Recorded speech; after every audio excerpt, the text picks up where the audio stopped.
Hi everyone, it's Hannah from the Stark County District Library. Welcome to Cricut Crafting. Today we are going to be doing one of my personal favorite projects. We are going to be making paper flowers. So they're not that difficult to make and you're not going to need a whole lot of supplies to get started. Of course, we're going to need a Cricut and we are going to be using the Explorer Air 2 today. Keep in mind that if you don't have a Cricut at home, you are always welcome to use one of the Cricuts we have on hand when the Maker Studio is open. So in addition to your Cricut, you are going to need a mat, and today we are going to be using the blue light grip mat. Typically I would tell you to pull out your newest mat so it could hold onto your material really well. Well, today I'm telling you to pull out the oldest, dingiest mat you have. If you try to use a new mat with this project, it's going to stick and you won't be able to get your flower up. Trust me, I learned the hard way. You're also going to need some cardstock, and you're going to want cardstock that is colored on both sides, like this piece right here. Just an example of what you don't want, I have another piece of cardstock right here, and it's patterned on the front, but it's white on the back.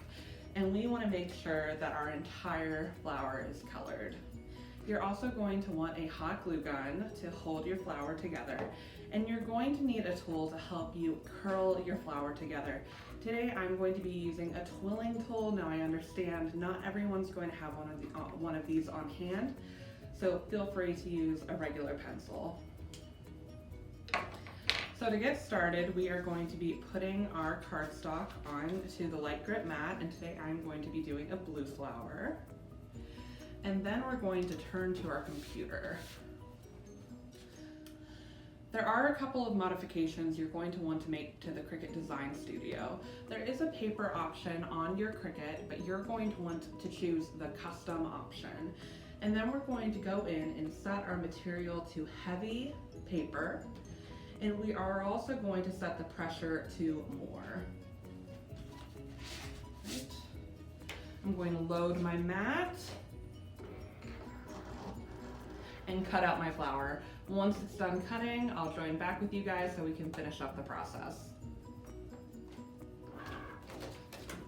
So the file I used today was a free download I got off of jennifermaker.com. There are 10 different flowers you can choose from, and the one I chose has these really pretty petals that I really enjoy. So you're going to want to pull your cardstock from your mat. As per usual, I'm going to have you turn your mat over and pull it off as best you can like this, pulling the mat away from the paper.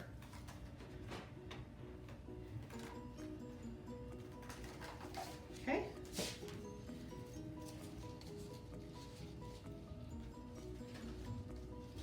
All right. So this is what yours is going to look like. And as I said, there are 10 different options. Not all of them have the same types of petals, like this purple one I made right here.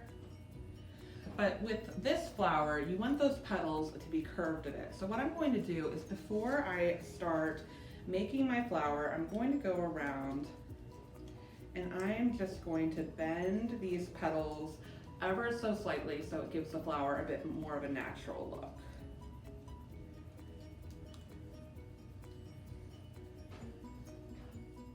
So once we have those petals curled, I'm going to start with the outermost portion of our flower, and I'm going to take my Quilling tool, and as I said before, feel free to use a pencil if you don't have this tool on hand. And I'm just going to grab that outermost part, and I'm going to start turning my tool. And this can be a little tricky. Don't get frustrated if you don't get it the first time around. You really have to kind of play with it. And it gets more difficult as you accumulate more petals onto your tool. So eventually, once I get it started, I typically take the tool out and then I just do it by hand. So we're just twisting it.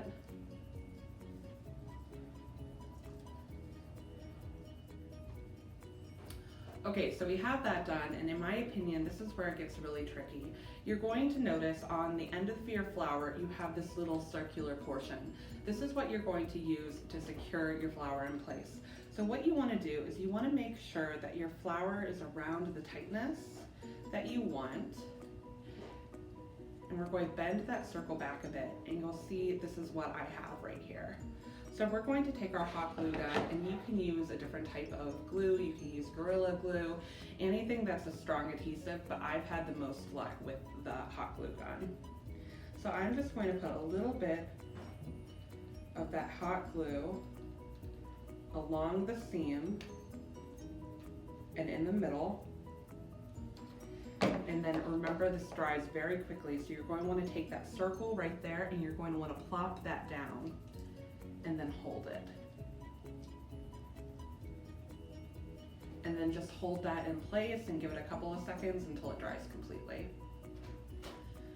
After that circular portion has dried completely, you can turn your flower around and you can play with those petals and get it the way you want it to look.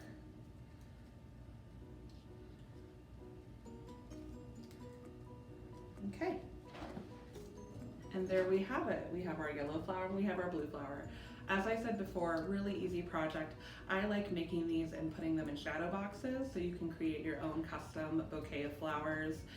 Thank you for joining me for Cricut Crafting, and I hope you check our YouTube channel and our Facebook page for upcoming videos. Have a nice day.